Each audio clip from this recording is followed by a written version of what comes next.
Apakah hukum menyambut hari ibu? Hari ibu yang hari-hari tak ada masalah, kita kenang ibu kita. Hari ibu yang orang duk sambut tu, berapa ibu bilang?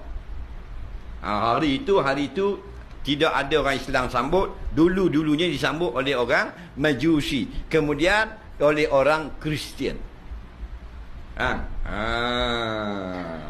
Hari mother ni mana ibu, maknanya perempuan-perempuan suci Kristian yang menjadi hamba Tuhan di gereja-gereja. Sebab tu hari tu kita ulama fatwa haram. Pasal apa kita ambil tarikh tu? Nak sambut hari ibu, ambil tarikh lain yang tidak bersamaan dengan tarikh oleh orang-orang Kristian tadi.